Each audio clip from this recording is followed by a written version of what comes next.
subscribe, and comment below.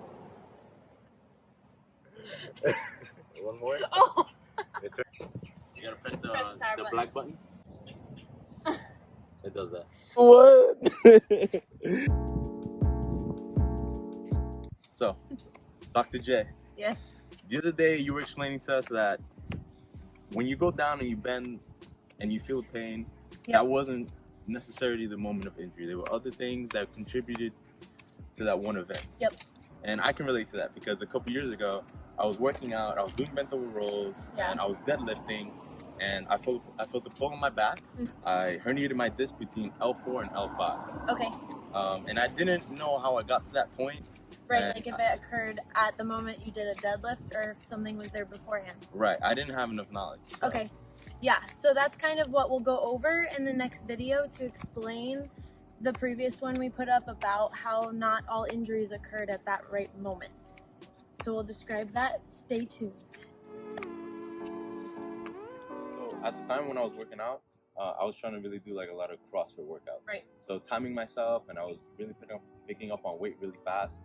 And I was doing very similar movements to this. So let's talk about like what could cause the injury in that moment. Form is important.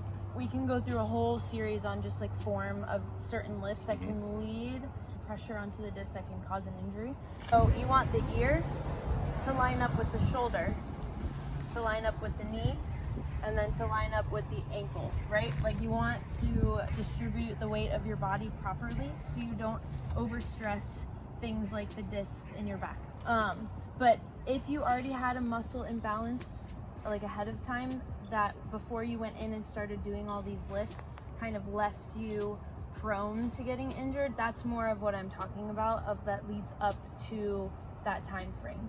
So you have a little bit of a rounded shoulder, and then the head pulls forward from that, and then from there it pulls your body forward, right?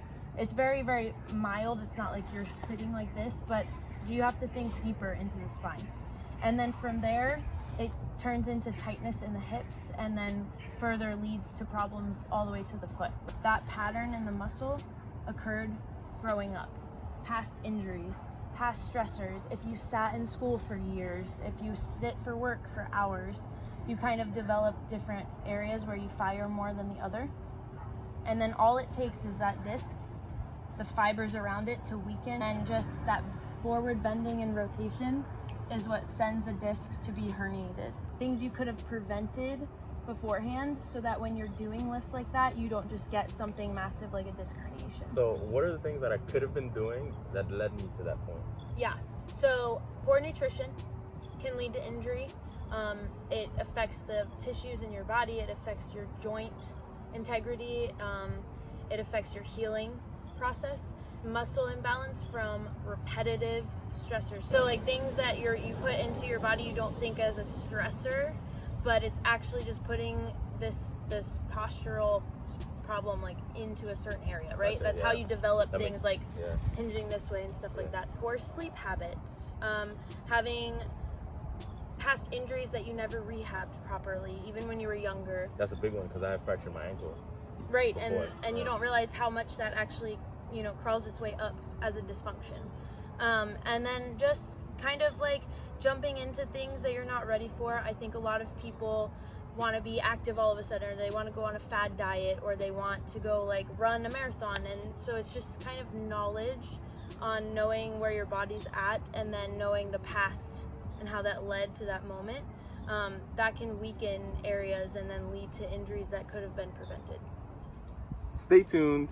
If you like what you just saw, please subscribe below. Don't forget to leave a like and leave a comment, because we're going to be going through the comments, and once a week we'll tackle one of them, and Dr. Jen is going to go over some of the contributing factors that led to the injury. We all know everybody's going through something, and we're here to explain it.